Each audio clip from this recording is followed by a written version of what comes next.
Bismillah. Alhamdulillah.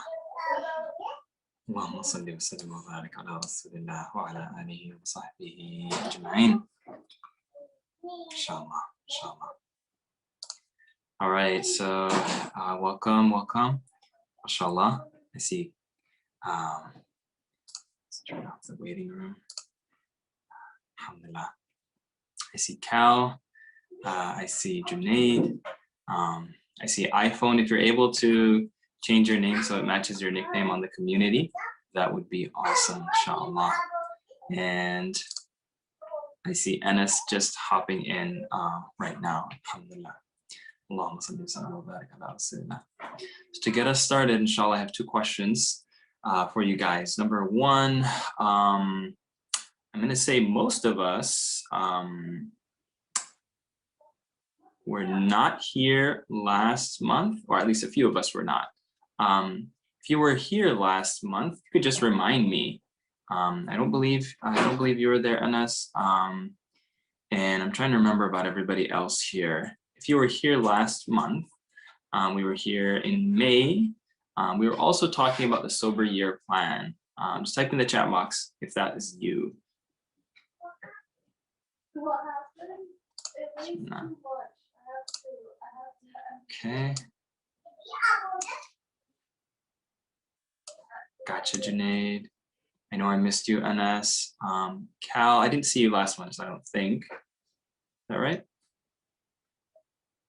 And I might have had you last month, Abdullah. I might have more than one Abdullah. So, were you here last month, Abdullah?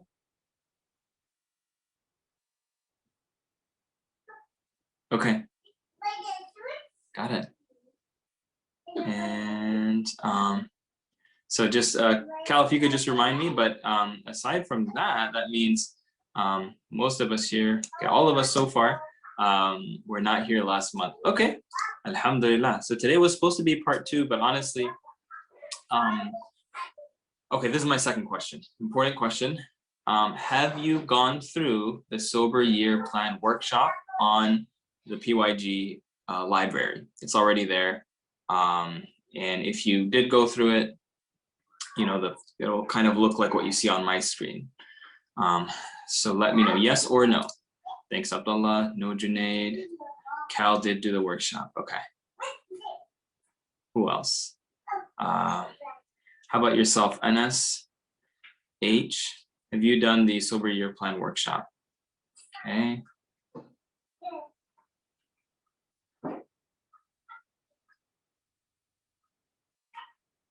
Halfway through the workshop, alhamdulillah. Okay, now Cal, do you have a complete sober year plan? Since you did go through the workshop. I'm not saying perfect, but do you have one put together?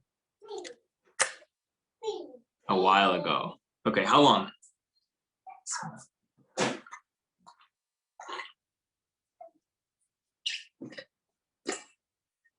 More than 3 months.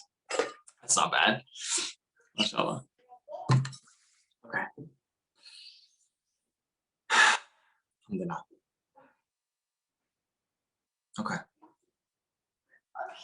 Alhamdulillah. So what we're going to do today, inshallah, we're going to, I'm going to zoom through. I want you guys to know that everything that we're covering today is included on the workshop itself in more detail. The workshop is longer than the office hour. It is meant to go in depth and guide you through step by step. So I'm going to zoom through what the steps are for the sober year plan and why I'm so grateful that we get to spend this time together and why I am a strong believer in its potential to, bi-idhnillah, make a big difference in whatever stage, in whatever the next leg of your journey is. This planning process, I did review it recently. I practiced it myself. I actually practiced it with others. We talked about it last month. This workshop was put together a while ago, actually, but revisiting it myself, I am, alhamdulillah,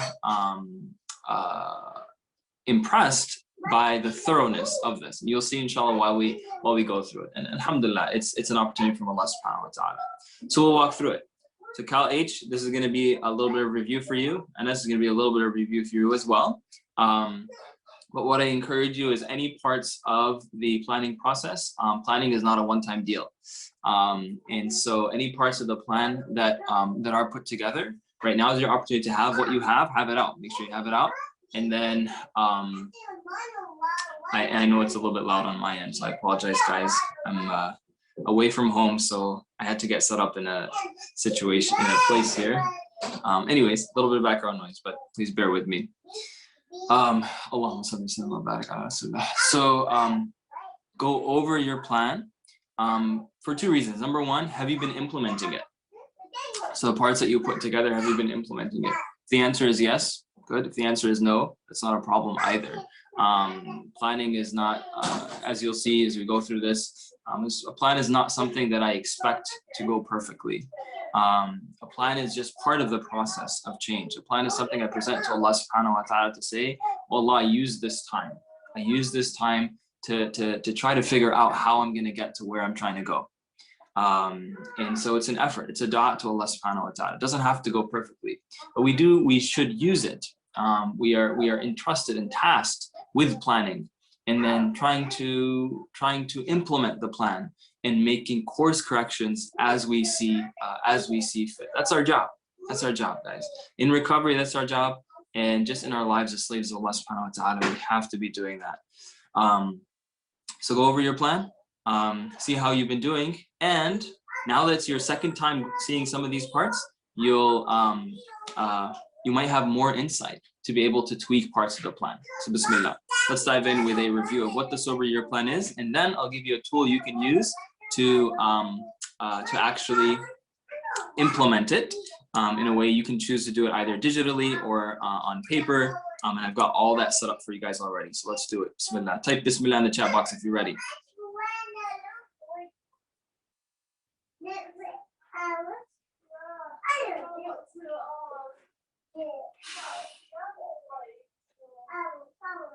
All right, you don't have to be feeling ready. You just say Bismillah and you expect Allah subhanahu wa ta'ala to support you. After all, He brought us here together. So let's dive in. Sober year for year and beyond plan. Dramatically increase your chance at staying clean for an entire year. So what's the idea with this? Inshallah, if you go through this workshop, you leave with the confidence that real permanent change awaits you, inshallah. When you put a plan together, you should feel excited. You should feel energized. Might be a little bit scary too, but you should feel excited and energized because you see your path forward. We need to see that if we're going to move forward. You'll have your very own sober year plan. And it covers, alhamdulillah, it's very comprehensive. Sober for 12 months, we don't always think that way. Oftentimes we're just thinking about today. I just want to make it through today. What are you talking about sober for 12 months?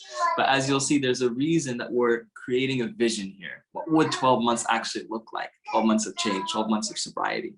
When's the last time I actually paused to think, you know, what if I actually experienced real change? My behavior completely changed and I maintained that for 12 months. When's the last time we thought about what that would look like? When's the last time we thought about, you know, where was I 12 months ago and where am I now? To pause for a moment and look at the big picture rather than just being focused in, and here's why. Just a little bit of a story. This is one of our past members. His spotlight interview is actually in the library. If you want to look it up, it's in the library. It's Shaquille. Here is just being named Abdullah because this workshop was originally given to a different audience. So fell into pornography before he could have known any better, like many individuals. Young, didn't know what he was getting into. He had high ambitions. He had high grades. He planned to apply to an Ivy League school. And he started to experience the consequences of that. But you know, we're blind to the consequences sometimes. We don't really see the full impact of them. We continue thinking that you know, I can make my way back. So as his grades started to go down, still didn't see the full weight that this was being caused by a darkness that had overtaken his life. As his chances at going to an Ivy League school went into the toilet, he still didn't see the full extent of that and still continued down that path. As he ended up going to, you know, a college that's much lower than the standards that he initially had, the ambitions he initially had. he still didn't fully wake up to the gravity of that as the consequences were hitting. He thought marriage would change everything, until it didn't. He did get married, and oftentimes in marriage, you know, there's a period of this seeming change, because after all, we come in with a strong intention, and that energy does energize us. It does allow us to, you know, to make changes in the way that we live our life. But as you might know by now, sometimes it's on the surface, and for lasting change, it has to be deep. It has to be stemming from the heart, and it has to get at the root causes of things. So marriage didn't change things for him. His wife caught him at one point chatting with somebody on the phone. She was devastated. She went crying to the couch, saying, "I want a divorce." That was a big shaker to him. But even consequence in and of themselves, no matter how big or how small they are, it's not the consequence itself that wakes us up. Right? It's not the consequence itself. The consequence itself is an opportunity to wake up, but we have to wake ourselves up ourselves.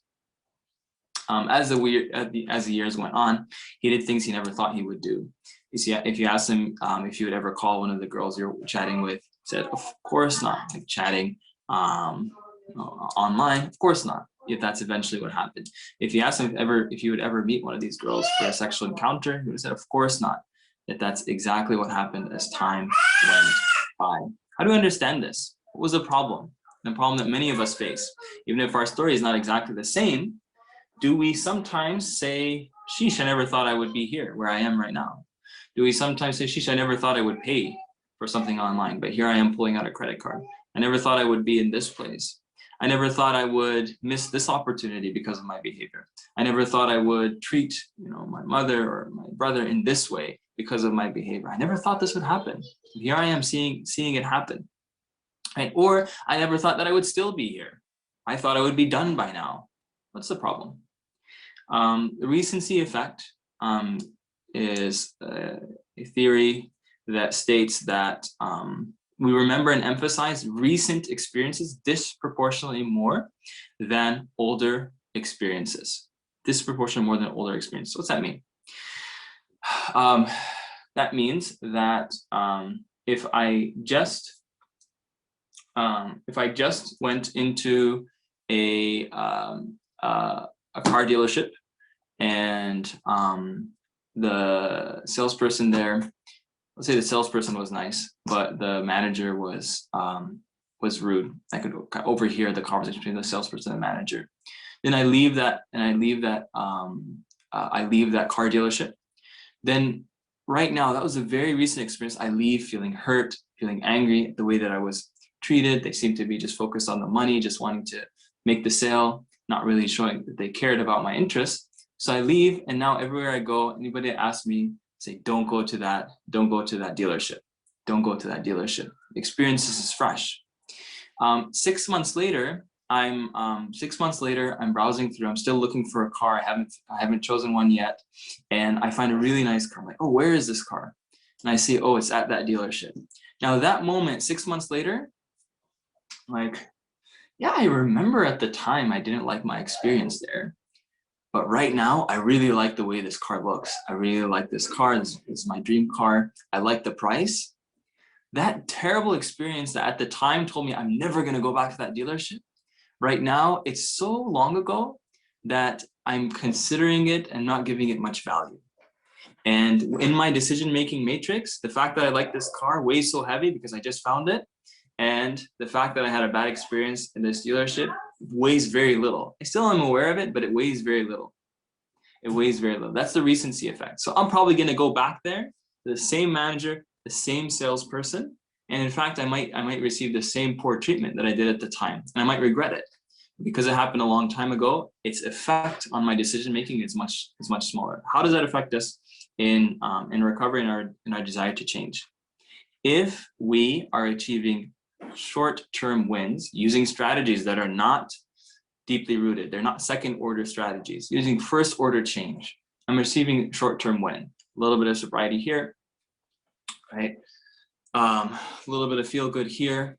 Right? I'm able to achieve that.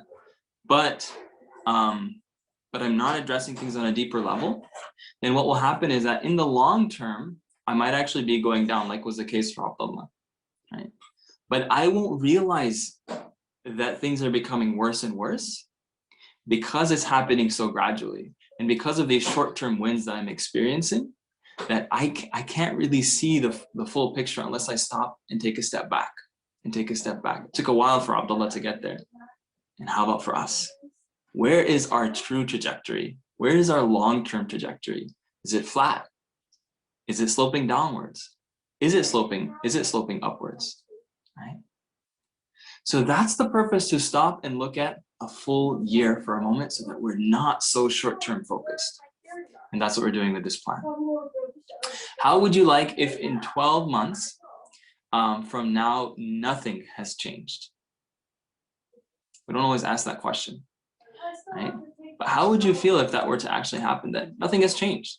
You put it that way, it's like, it doesn't seem that bad. But if you actually imagine that 12 months from now, the same struggles I have now, I have then. The same frustration I have now, I have then. The same way I put myself down now, I put myself down then. The same way I shame myself now, I'm going to be shaming myself then. The same way I can't look someone else in the eye now, I'm going to can't look someone else in the eye then. The same way I'm losing 2-3 hours each week, I could be using for my studies. I could be using to serve my family. I could be using for long-term change. What would it feel like if that was still happening 12 months from now? How would I feel about those 12 months that just passed? Did I use those 12 months? Are those 12 months going to be speaking for me on the day of judgment? Right? Feel stuck and frustrated, maybe even hopeless. Yeah. Are you ready to decide that permanent change cannot wait another moment? That's what this plan is all about. It's about deciding that permanent change cannot wait another moment. It's not a decision we always make, but a decision that has to be made in our journey of recovery, that this has to happen now. This has to happen now. Little snippet here from member.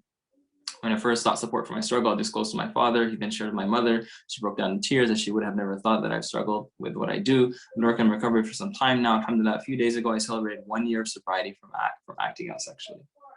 Imagine the moment you can say that I'm celebrating 1 year of sobriety. And if you have already, imagine the moment you can say, well, you know, 1 year's, that's solid. I know I'm still shaky. Now it's 2 years. And imagine the next celebration, the next milestone, whatever comes next for you. In the past, the story was often one of shame. This time around, however, she told me how impressed she is at all the soul work I've been doing. She was genuinely happy and proud. She even wanted to get me a cake. What's a sober year plan all about? I'm going to go over the steps, and then I'll share with you the tool that you have access to go through this. Bismillah. This is a little bit different than the workshop. The workshop shares a step, and then you work on it, and then next step, and then you work on it. Considering the time, we're at different levels. I'm just going to go through the whole thing, inshallah, and then you get to go back and practice. So first step, S, make sobriety my #1 priority every day. Why not? If it's not my #1 priority, I assume that change is not urgent.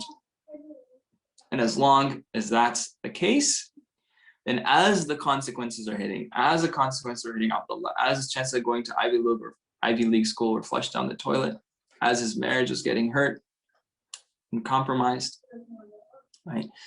He couldn't see the big picture. The consequences were hitting, but he wasn't looking out the window. He was just looking through the wall. But the moment you step back and look at the big picture and look at what's happening in your life and your afterlife as well, then you have to come to the conclusion that I believe change is urgent.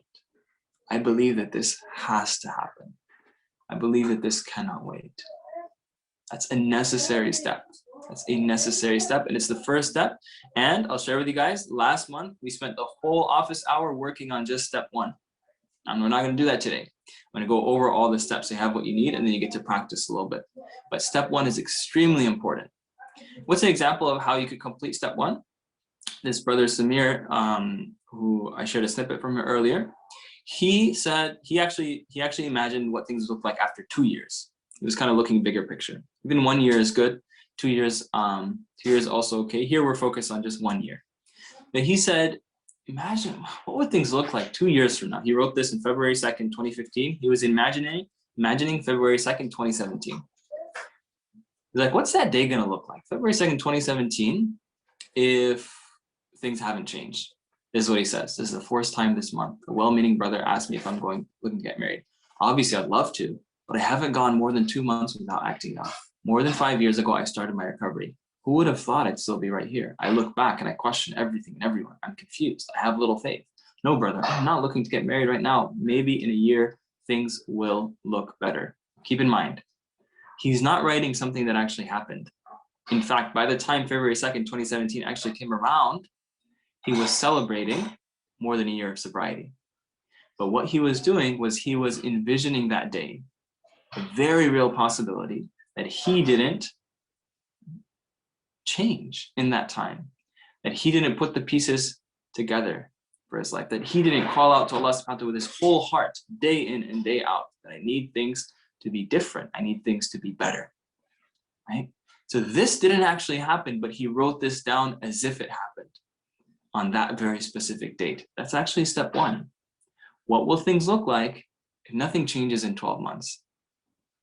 Long-term sobriety must be grounded in a long-term vision. Okay. Now, when you're going to work on this yourself, what you have is you have a section that looks like this: 6 questions. Okay? But it's important that I clarify exactly their meaning. A couple of things. So some questions came up. Some questions come up. On the left column, what will it look like if I stay clean for 12 months? It's separated into a few boxes so you can capture that picture from different angles to make sure that you can capture something that penetrates your heart. Just imagine you were Samir here and you woke up, every day or a few times a week and you read this. Again, this was him envisioning the future. Do you think that reading this would penetrate his heart? Do you think that reading this and recognizing this is a real possibility, because he already experienced it happening before? Right? He already had people asking him, why are you not getting married? Do you think that that would energize him? Maybe even get him a little bit scared, but also get him to be focused. Say, you know what? I know what has to happen today. And eventually getting into a rhythm of reminding himself what has to happen today, and then going ahead and doing it. Today, I have to stay clean.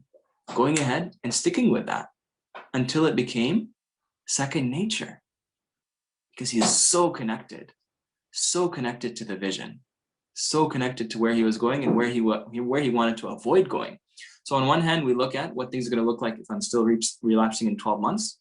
And then on the other hand, what will it look like if I stay clean for 12 months? It's split into a few boxes so that you can write something from different angles that penetrates. Do the penetration test. Read it and ask, am I just writing this from my head? Or is this coming from my heart? If it's coming from your heart, it's going to penetrate your heart. So do that test as you're writing this. I will feel, if I stay clean for 12 months, I'll feel good. That's nice. But why? Why will you feel good? What will be happening? It will be possible for me too. If I stay clean for 12 months, just imagine how much time you've gained back. Imagine how much energy you've gained back. Imagine the fact that you're not walking around with a fog a few times a week, right? Imagine the fact that you get to go for an entire month without feeling shame, like intense shame. It might still be a feeling that comes up, still dealing with it, still healing from it, but without the intense shame. Imagine you don't have that for a month, and imagine you don't have that for 12 months. What will be possible? What will be possible that right now it's just a dream? It's actually going to be possible. Those around me, what will those around you see when they look at you? What will they hear when they hear your voice? What will they feel coming from your presence? On the other hand, if I'm still relapsing in 12 months, I will feel. Again, it's not about writing the right answers down. This is about writing something factual. This is how it's going to look, because you know how it's going to look, right? If this happened, if I'm still relapsing in 12 months, I will feel. What feelings are going to come up? Thoughts are going to come up. I might still be feeling shame. Okay, why? Why are you going to be feeling shame? I might feel disappointed. Why disappointed? I will feel disappointed because I was here in this workshop and I had an opportunity to look at my life from all different angles, and Allah.To gave me opportunity, gave me support, and for some reason I wasn't able to break through. I will feel disappointed because the only way that in 12 months I'm still relapsing, the only way that's going to happen is that I insisted on continuing down this path, is that I didn't take the opportunities given to me. That's why I'm going to feel disappointed. Imagine saying that to yourself in 12 months. It will not be possible for me to. Those around me will. What will they see when they look at it? What will they hear when they hear your voice? That's step one. Making sobriety your number one priority. This is something you can turn to every single day. If you put this together carefully, we spent the whole time on it last time. Right now, we're just introducing it carefully. Share it with your accountability buddy. Share it on the forums. Share it with your support circle. And then turn to it regularly. That's making sobriety your number one priority every single day. Step two is observe how my life currently supports or threatens my commitment to sobriety. Here, you're just looking at your life without judgment. You're looking at your life without judgment. What are you trying to identify? Trying to identify threats. You're like, I'm trying to move forward and there's this brick wall that I have trouble passing. You're identifying things that threaten your sobriety.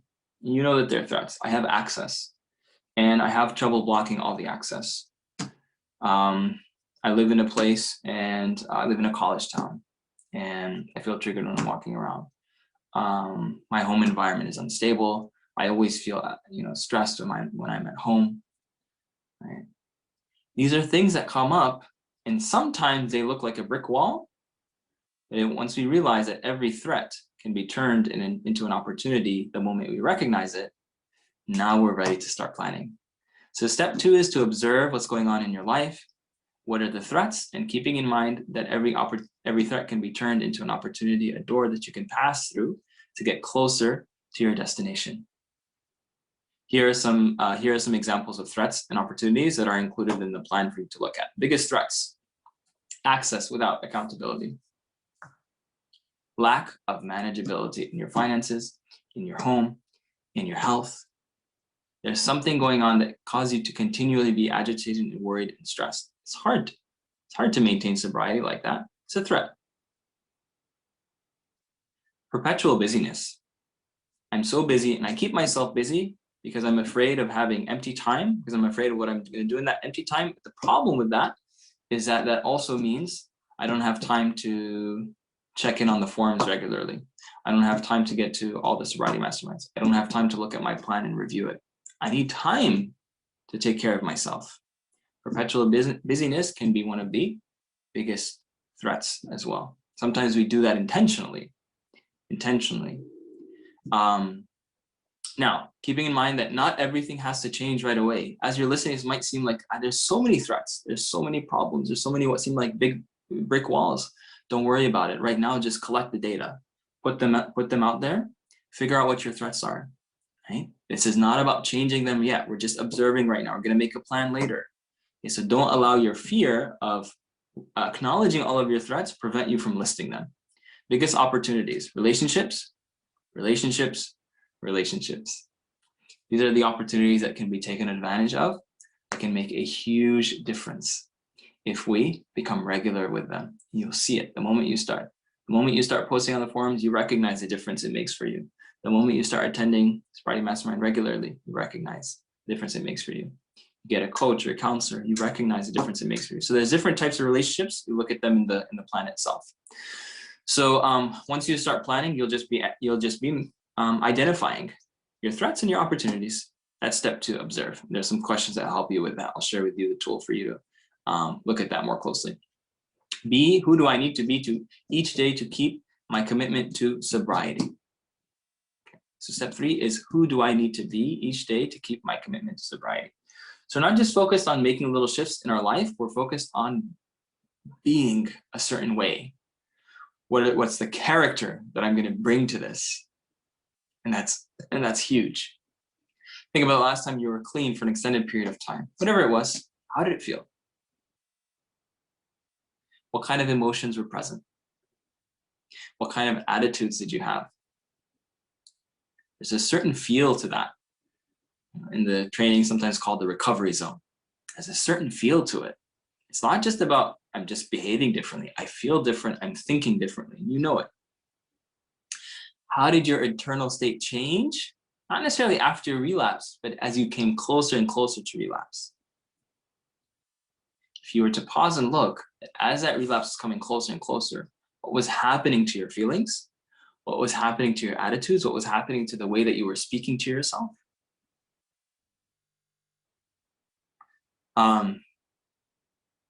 Here's an example. And I think this is so powerful. I just read this before the call. I'm so glad that I did. This is very well put. So let's suppose I'm on my 30th day of sobriety where I have done some good and rock solid recovery work. I've abstained from all triggers and I've taken care of my physical and emotional needs. And now that I have these many days of sobriety under my belt, I start holding myself to a higher standard. Hold on. Just a second ago, just a few days ago, you were focused on just doing your job, doing the work. Now, for some reason, I start holding myself to a higher standard. Who told you? What is it about us that we start becoming perfectionists? I think of myself, someone who should not look at women with a second lusty glance. What is it about us that we start being ruthless with ourselves? Someone who should not look into advertisement online, and so on and so forth. And then when a situation comes up where I took a second glance at someone with lust, then I start biting myself from the inside. What is it about us that on one day we're supporting ourselves, and the next day we're the ones putting ourselves down because we're not perfect. We never were in the first place. As if now a crack in the perfect jar that I crafted and it won't hold any water, so I need to smash this jar and build a new one from scratch. That is when I will binge back to my old patterns. Can you relate to this? Can you relate to the attitudes, the approach, the feelings that start coming up that are the mold in which addiction thrives? Perfectionism.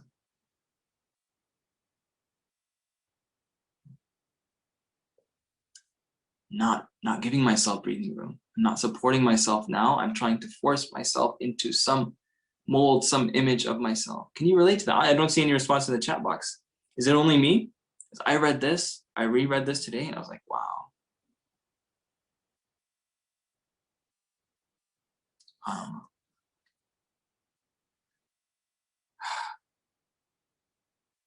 Yeah. Relapse occurs when we lose touch with our slave with Allah subhanahu wa ta'ala. Touch with our slave with Allah subhanahu wa ta'ala.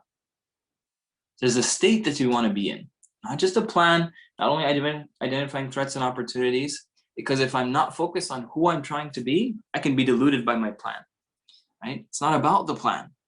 It's about using the plan to be a slave of Allah subhanahu wa ta'ala, right? I always think, subhanAllah, imagine Allah subhanahu wa ta'ala gives you sobriety without giving you surrender. Imagine Allah subhanahu wa ta'ala gives you what you want, when you yearn for, sobriety, success, this apparent success. But in the process, he doesn't bring you closer to him in surrender. That would be, in my opinion, that would be such devastation. That would be such a tragedy. So how did I score last year in these 5 key characteristics needed for growth? So this is an opportunity to think about how I was in being honest, how I was in being human, how I was in being humble, how I was in hustling, how I was in being happy. These 5 H's, if I maintain these, and I ask myself, today, can I be honest, human, humble, hustle, and happy? At the end of that day, if I strive in each of these 5 areas, that day's a win. That day's a win, and you know it, right? It's not about exactly what happened that day. Right? It's not about, did I have that second glance? Yeah, maybe I did, but maybe I was human. I was compassionate with myself, and then I was humble, and I hustled, I took action, and all of a sudden, the bad deed that I did becomes a good deed. It's erased, it can become a good deed. Okay? So you get a chance to reflect on these characteristics, and then you get a chance to make some observations. Maybe there are some that you thrived at, you were really hustling, right? But you weren't being very honest. So you were working hard, but there were some things that you were holding back from your support people, even from yourself. You were coming to every single sobriety mastermind, but you were still hesitant to be fully open. These are your support people. So they're there for. Hold you accountable, give you some tough love. Human, hustle, happy. I was doing all the things, but I was miserable.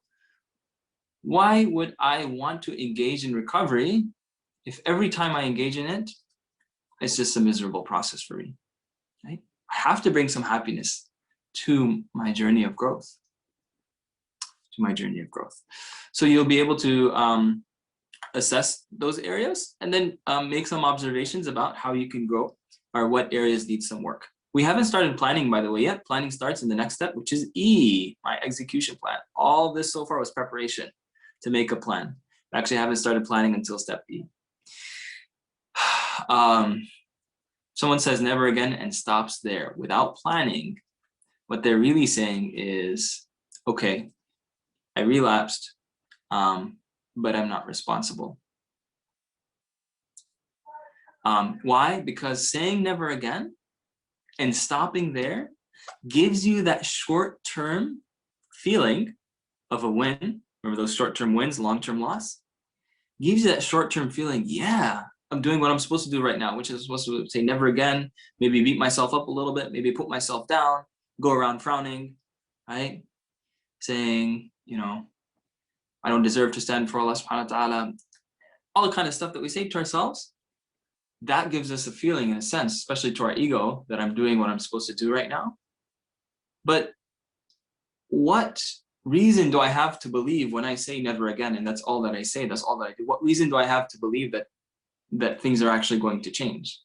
Right? Our tawbah to Allah subhanahu wa ta'ala, may Allah help us to make it a tawbah that is substantiated by our actions and our planning and our thought and our vision, that I'd like to actually change.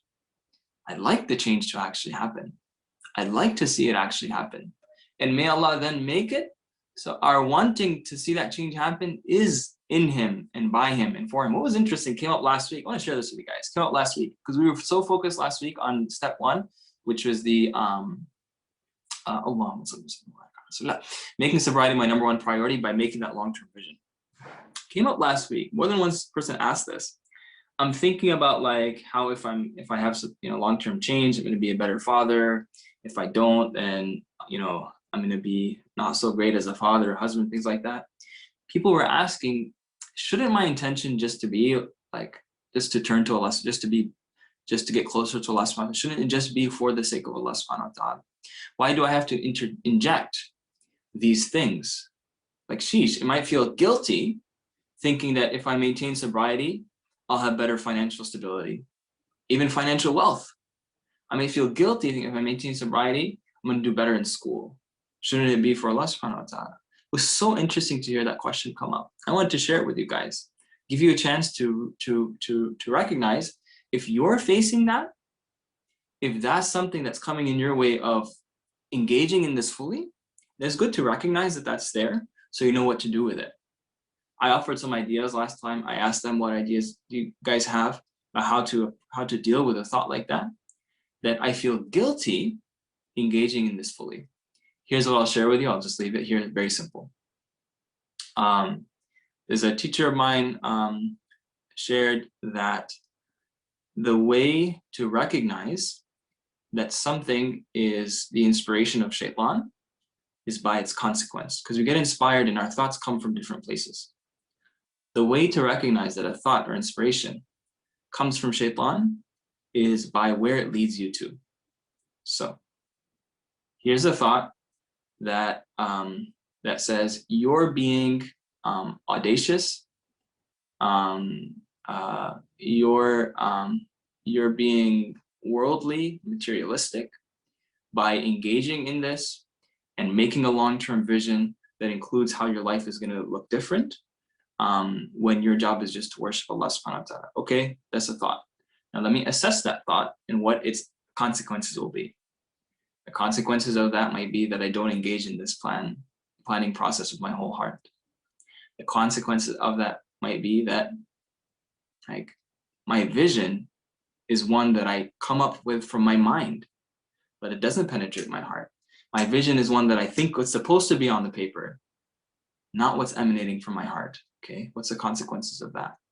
The consequence of that is that I'm not going to be inspired. I'm not going to be motivated. I'm not going to be driven, and I'm not going to change. Okay. Okay, cool. That's a possible consequence. Now just pause for a moment and ask, is that really what Allah.To is asking you for? Or is Shaitan trying to play a trick on me?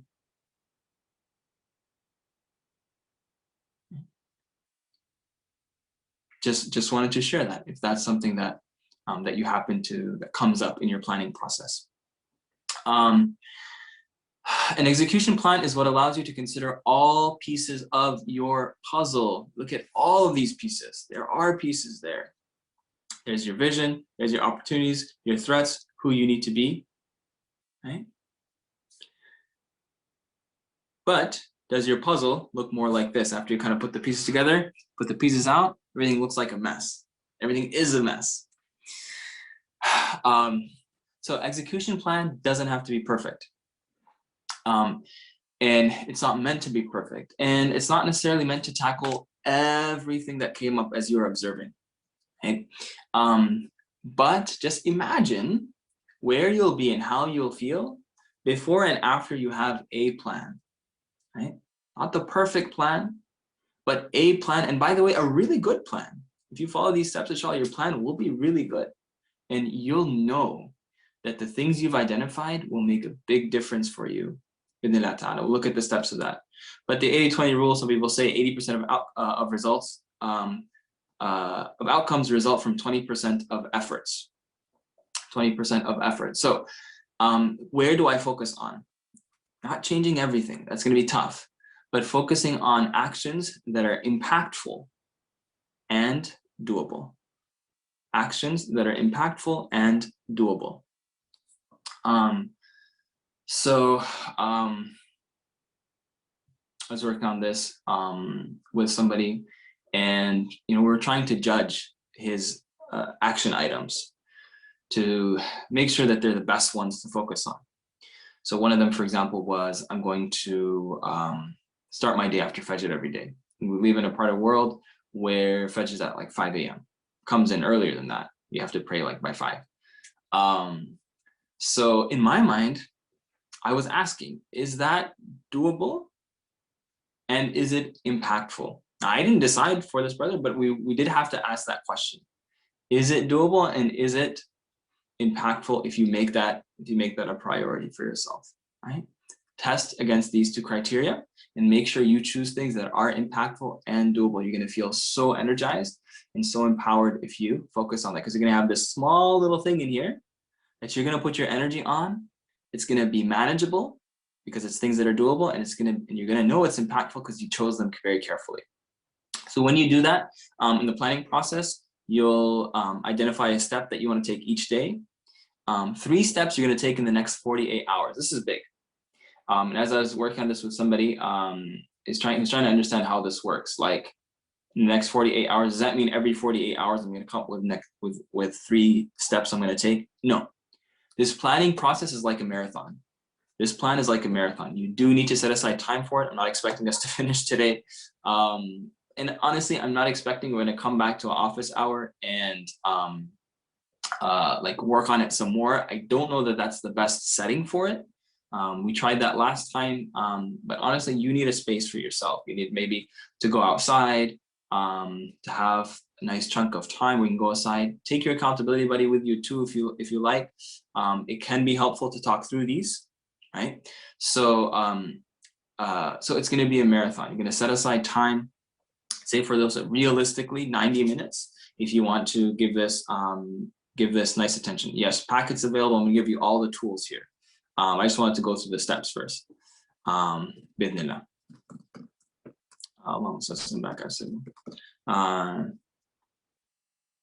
I know there are going to be times I will oversleep, so I'm going to throw my plan out the window. And if that answer is not questioned by the time we're done, please ask it again. But yeah, thank you. Feel free to chime in on that. Appreciate that, Hisham. Yeah, beautiful. Analyze and correct the plan. Beautiful. we're gonna touch on that as well. So no, it's not every 48 hours you come up with 3 steps. These 3, here's the deal. When I reviewed this recently to prepare, you know, and I was also, you know, making a plan for where I am in life.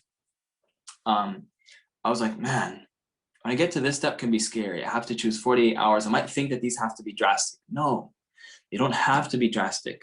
They can be, if you know that there's a drastic action that is impactful and doable. Then yeah, like, why haven't you done it already? But it doesn't have to be drastic. If you can take a small step in the next 48 hours. It's like, I know I need to get my physical health together, and I've been neglecting that. The next 48 hours, don't plan on losing 20 pounds, but in the next 48 hours, can I identify maybe 5 gyms, and I want to go and look at their prices? Yeah, that's doable. Okay, if I know what 5 gyms are in the area and I know their prices, I'll be much closer to signing up. That's impactful, right? I'm gonna watch all of Breaking Free. No, I'm gonna go back and rewatch the first portion because I haven't watched in a long time, or I haven't even finished it. I'm gonna go in the next 48 hours. I have to finish 1 lesson. Doable, yes. Impactful, is it impactful? It could be for you. If you know that you've been procrastinating on that, then getting started can be impactful. I'm gonna go and open up to, you know, my whole family. Maybe, if that's the right next step for you, right? But you have to assess that. Instead, there's one support person I've had in mind for a while, and I've been praying about whether I should reach out to them. Now's the time. 48 hours, I have to reach out to them. I have to reach out to them. All right, then you look at 90 days. Now you have more space, more time. Okay, 48 hours, I'm just gonna pick a couple steps. In 90 days, what has to happen? To have 3 months, you're gonna identify the top 5 things. These are like boulders. This is like, you have a cup and you wanna fill it up. If you fill it up with tiny little rocks, one at a time, it's gonna take you forever to fill it up. There's gonna be so many rocks you have to put in there. It's gonna feel overwhelming. But if I just take 5 boulders, called boulders, or rocks, big rocks, and I put them in the cup, then all of a sudden, just with 5 items, my cup is almost full. And then I can fill it up some more with smaller pieces. But you identify these big things. Those are the rocks or the boulders that you want to focus on moving. To identify 5 for 90 days, and then for 1 year, now you're thinking big. A lot can happen in a year. What goals are you going to work towards this year to strengthen your sobriety? Now, how do I pick the things to work on? Here's the deal. How do I pick the things to work on? This is important. I love the questions that are coming in. I'm going to go back and make sure that we look at those carefully. And I love that we're looking through all of this because you guys are thinking, okay, I'm going to start working on this. These problems are going to happen. So that's beautiful. Sorry, I was going through the slides here. I'll just talk about it. These items come from step O. Step O was observe. You identify threats and opportunities. Don't come up with these from scratch, guys. This is not a brand new step. You already have everything you need to complete step E. Just go back to step O, observe. You noticed opportunities and you noticed threats. Now you literally just pick and choose what's doable and impactful, and you just write it in here.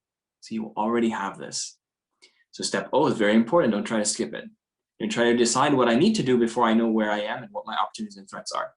Let's keep going. Again, any questions that come in, I'm gonna come back to them if they're not addressed in the course of our discussion. Character.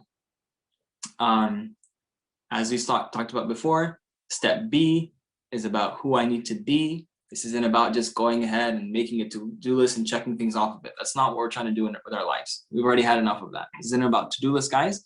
This is about being, not just doing, right? So identifying 3 characteristics I will focus on improving this year. This is beautiful, this is impactful. This is something I practice, I do find it meaningful and valuable, which is that I just have 3 words.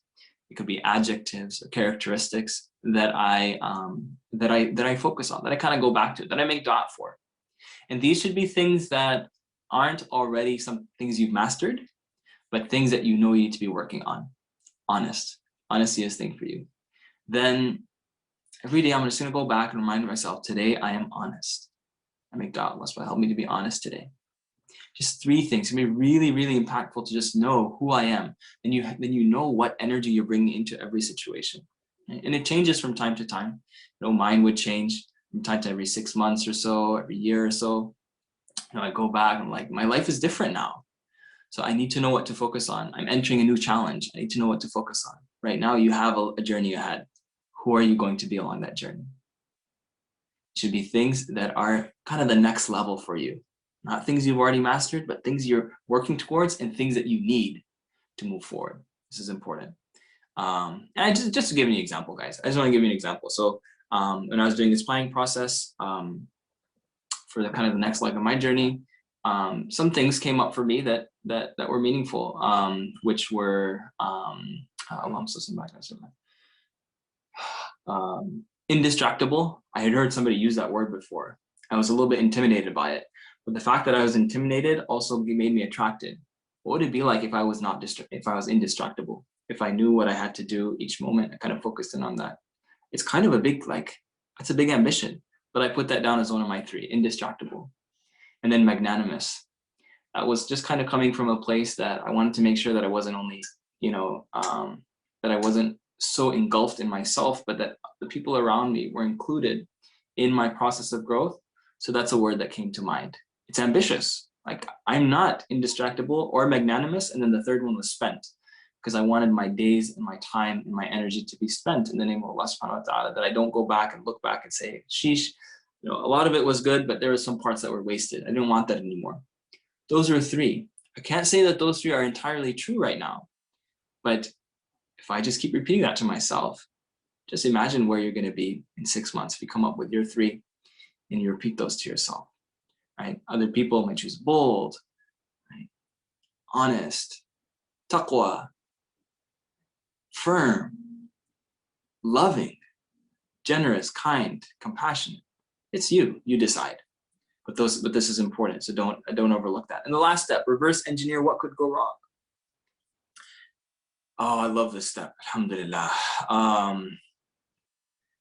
Because you're going to be doing this and you're thinking, is this really going to work? After all, I've planned before. I've made plans before.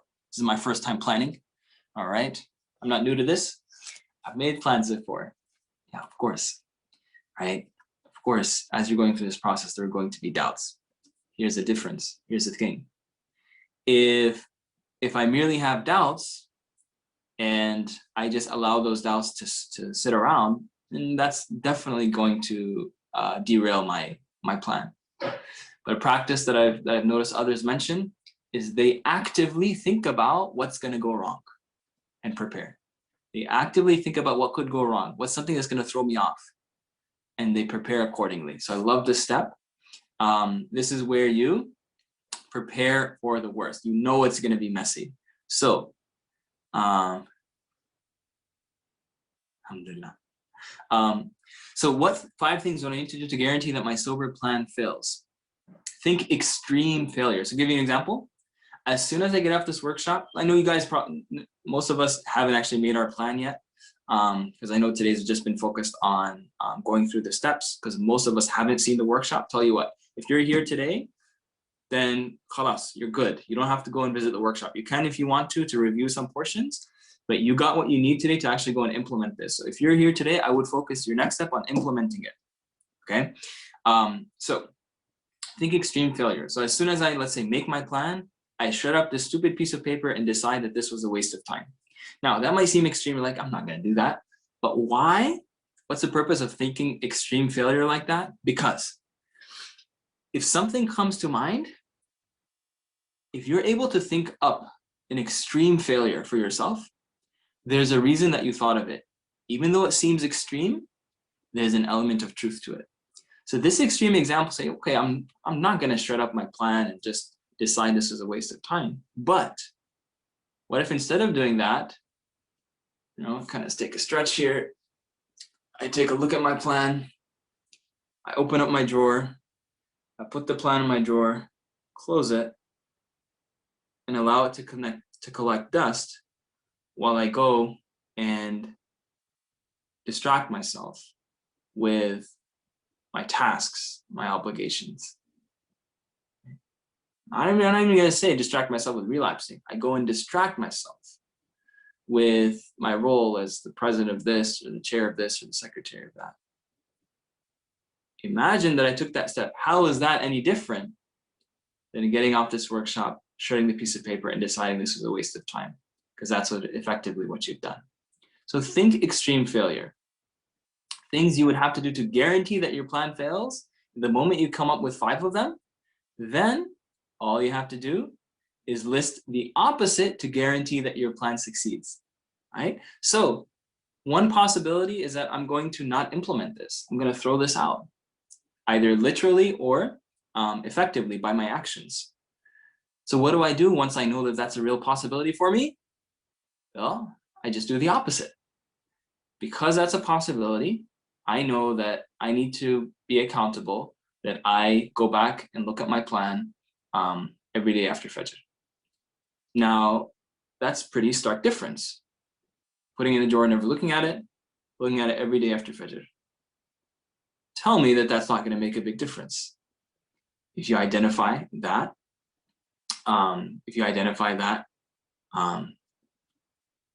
you reverse engineer what could go wrong, and you identify this as a counter strategy. Have somebody hold you accountable to that. Now that's the end of the planning process. This is so powerful. Don't skip reverse engineering what could go wrong, because actually a lot of your action, even though you made an execution plan, I'll tell you this is my experience, a lot of the action comes from the reverse engineering part. Because you're gonna go back after a couple weeks, a month, 2 months, you're gonna go back and see, well, I have my plan, but then I have my reverse engineering part. And that's the part where I'm like, oh man, the things that I thought could go wrong, I'm actually starting to see them. Okay, what did I decide I should do if this happens? And you go like, oh yeah, if I stop executing my plan, this was the action item. It's like you already figured it out. You already know what needs to happen. If you do this completely, your blind spots are taken care of. Always have blind spots, right? But those things that seem to come out of nowhere and knock you out, not going to be coming out of nowhere anymore. They're going to still come. Like, I already knew that was coming. So, bismillah, Allahumma salli wa sallim barik ala rasulillah. Alhamdulillah. Now it is just about the top of the hour, and this is definitely a unorthodox office hour, because we're doing something that's very much practice-based. We're not really discussing a topic. We're just getting familiar with this tool. But I want to congratulate you for getting familiar with this tool and being ready to implement it. Now, I promise I'm going to share with you where you can access this. There's a PDF, and I have an online portal for you, so I'm going to share that with you now. So if you can, please don't leave. I'm going to keep talking for maybe 5 more minutes, because I didn't give you everything you need yet. So if possible, please don't leave until you have everything you need. Bismillah. I appreciate you guys. May Allah bless you all. You came, you showed up today. I'm not sure you knew what you were getting into, but this is what you got yourself into. So say Bismillah like you did at the beginning. Okay? طيب. So now I'm gonna share my other screen. So we're gonna do a switch here. Alhamdulillah. Okay. Share. There we go. Okay, guys. You guys ready? So this is cool, I think, inshallah. You have options. I'm gonna share this link with you guys. I'm gonna put it in the chat box right now. This is called a Padlet. It is one way you can complete your plan. It's not the only way. I'll give you your options. Whoops. Okay, so here's a link to this thing called a Padlet. And now, once you go on there, you do have access to the PDF. It's the very first thing that you see on the left. If I click on that, it'll actually open the PDF itself. You can open it in a new window, you can download it, do your thing, print it, you can do everything on paper. Everything we talked about today, it's on this PDF. Plus there's more. I'm going to show you what the more is in a moment.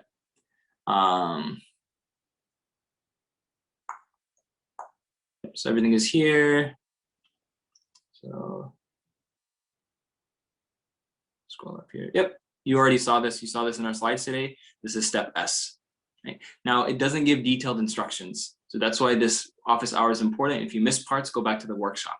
It's in the library. But we talked about all of these pieces already, and it guides you through without many instructions, right? But if you were here, you know what you're looking for. So step O is a couple pages long. Step B is just 2 pages here for step B. Who do I need to be? And then execution plan, step E, a couple pages here for you to come up with your plan, including 3 characteristics I'll focus on improving. And then the last page for reverse engineer what could go wrong, last page of the planning process. Then extra bonus, you're gonna be asking what if. So I highly recommend after you've completed your plan, take a look at these common relapse scenarios. So what happens after I've been sober for a week? Common pitfalls that lead to relapse. You'll find them here. After I've been sober for a month, common pitfalls that lead to relapse. This is about being prepared for the worst. Such an important step. We practice that, and alhamdulillah, we can gain a lot from just having that as something that we think about, right? When that doubt comes to mind, like, okay, this doubt is here. Let me deal with it. What am I going to do? Considering the fact that I feel like things will go wrong in this way. Bismillah. And then all the way up to 1 year, some space for notes and reflections. So you can complete it all in this PDF, or all of the prompts are on this Padlet itself.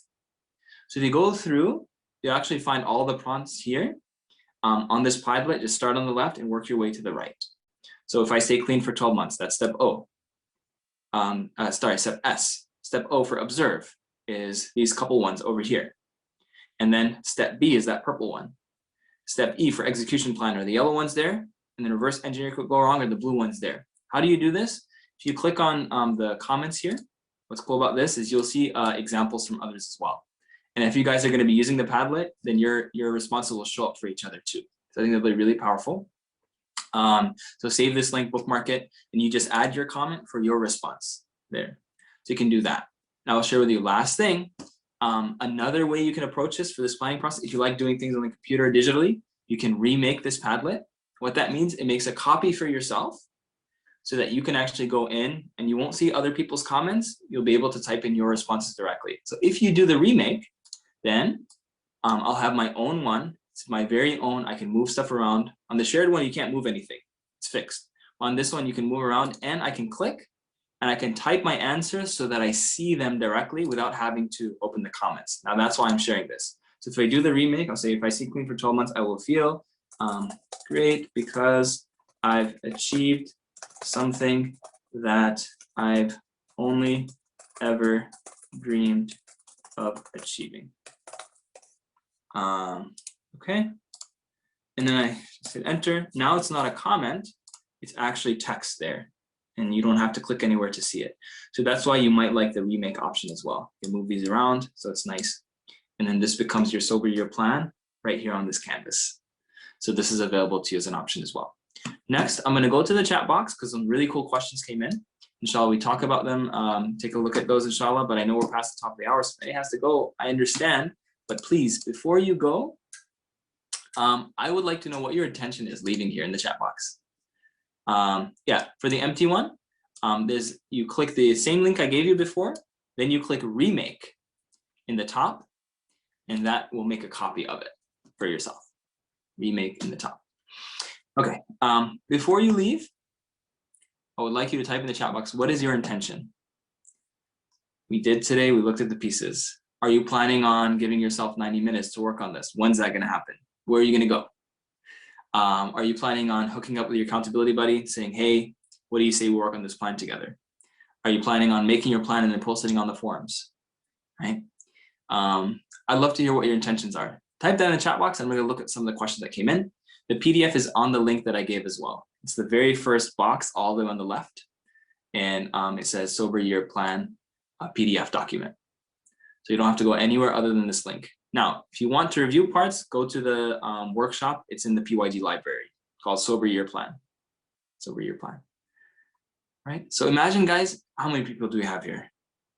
At least 10 participants. I think we had a little bit more earlier. Imagine each of you is working on this. Imagine each of you comes back and says, hey, where are you with your plan? Hey, I'm having trouble with this part. Can you help me out? It'll be so much more powerful than you just doing this by yourself. Right? I got Junaid's intention. Bookmark the link. I got Enes's intention. I have to come up with a plan. How I'd go about it with the next thing.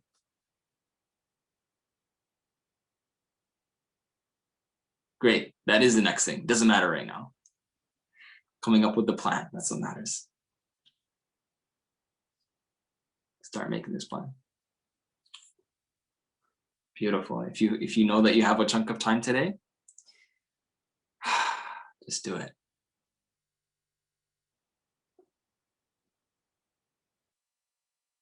Great khutbah. Alhamdulillah. Alhamdulillah. Alhamdulillah. Alhamdulillah. You'll accept your intentions. I got intentions here from Recovery Junkie, Anas, Junaid, Khabab, Hisham. Beautiful. I'd love to hear what other intentions you all have. I'm gonna go back and look at some of the questions here. Again, I know we're past the top of the hour, so may Allah bless, accept everybody for being here.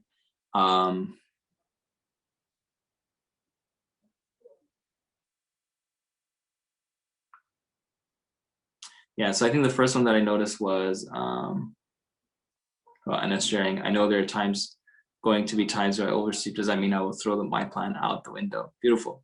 That's step E, reverse engineer what could go wrong.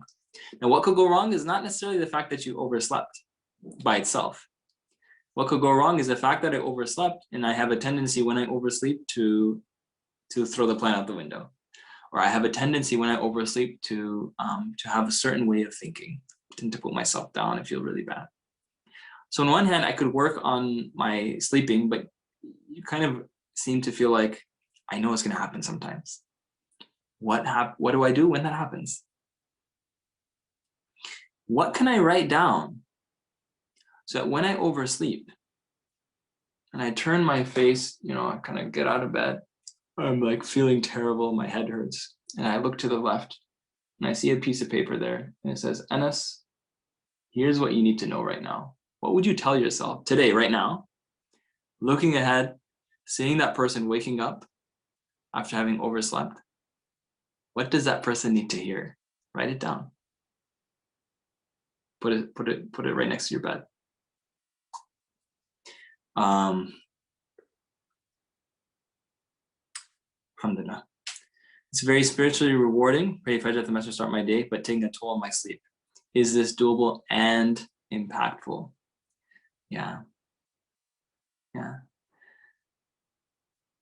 I mean, great discussion to be having, to look at that more closely, maybe with your support people. Where can you fit in sleep elsewhere in your day? I mean, it sounds really nice. Is it doable for you? I don't know if you have kids, a wife. How much control do you have over your schedule? Versus how much is kind of has to stay flexible because of your family or your work situation. So it really depends if that's doable. Yeah, definitely sounds nice. Doable and impactful. Yeah. Also sounds like you've already been doing that a little bit. One thing about planning that I find helpful is I'm focusing on things that are not already being practiced, are not already second nature for me. So then I'm looking at my next level, my next step. So for you, you've already been doing it a little bit. Is the next level then to maybe incorporate another person? So rather than aiming for perfection, because like right now you already have it a little bit. Is the next level I should make it perfect? Maybe, but how about the next level is I incorporate some support? Is there somebody I can go to Fajr with me? Is there somebody we can be Fajr buddies so that we support each other? There's somebody can be Fajr buddies so that when I do miss it, like there's somebody to uplift me. I'm not just there left to put myself down. So thinking about creatively, maybe supporting this rather than trying to make it perfect might be a helpful step for you, Recovery Junkie. Wallahu a'lam. Isha is at 11, Fajr is at 3. Allah. It makes a big difference to fight and do it. My dailies take for Fajr also, I think 11. MashaAllah. So that's your daily commitment. The 45 nap. I love it. Because we can make the daily commitment that I have to pray witr, but you made your daily commitment, I'm going to take a 45-minute nap. Of course, that's going to help you pray witr. I love it's very doable, and it's impactful as well. If I said, I'm going to pray witr, you might try to force yourself to do it. I'll take a 45-minute nap, very doable and impactful with the right intention. Beautiful. Alhamdulillah. Trouble sleeping, napping in the day. I'll make things easier for you. Consumed with work, Anas. I'm going to forget about the making up the plan itself or completing the workshop itself. For sure.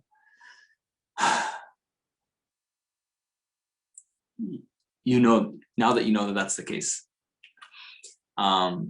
So step one is making that vision. That vision allows me to know that, like, it's not about should I go ahead and do this. It's just recognizing that this is long. This has to happen. I don't want to say it's overdue. This has to happen, right? Now's the time for it. Now Allah's guiding me to it. Now Allah's giving me the opportunity. Now Allah's making it clear that I have tools to go ahead and move this. I have support, inshallah. So it has to happen. It's not a question of whether it's going to happen or not. It's just a matter of what can I do? So this might be challenging for you, Anas, especially you're so aware that that work, the time you spend, work being occupying for you is going to be challenging to you. But what are the changes that can be incorporated there? Sometimes we hesitate to think about the changes because they seem scary, because it might seem like, well, sheesh, now that means I have to like neglect my work, but not necessarily. That's why this can be a powerful process, especially if you involve somebody else. Brainstorm. How can you tackle this in different ways? Allah subhanahu wa ta'ala, inshallah, will give you some insight and some wisdom. How can I tackle this from different ways? Doesn't mean I have to start neglecting my work now, right? But what could it mean?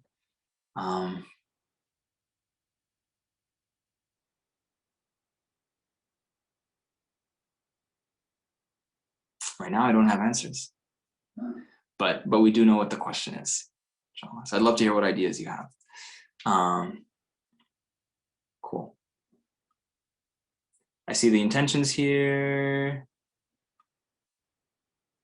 Just going over some questions there. Striving for Jannah is going to have their plan ready tomorrow. Allahu Akbar. May Allah grant you success. Discovering my heart is going to stop procrastinating and take the step, completing this plan and doing my best to stick to it. Beautiful. It's not going to be perfect, guys. Remember, it's not going to be perfect. Junaid says, don't give up. Don't always sleep in the 45-minute, but I do not kick myself with no sleep. I'm just thankful. Beautiful. All right, guys. I don't see anything else here. That's it. That's it. I'm going to take note of everybody that was here because I want to give you guys a shout out on the forums. And I am going to be looking, inshallah, on the forums to see our follow-up on this work, inshallah. May Allah subhanahu wa ta'ala bless you all and accept. Barakallahu fikum. By the way, if you didn't type anything in the chat box, just type something. Just say salam, because that's kind of my attendance. So then I'll know to call you out on the, tag you on the forums. So if you didn't say anything in the chat box, just type salams. Otherwise, I'll see you all next week. Barakallahu fikum. Alhamdulillah, alhamdulillah, wa sallallahu wa sallam wa baraka wa sallam wa ala alihi wa sahbihi ajma'in. Assalamu alaikum wa rahmatullahi wa barakatuh.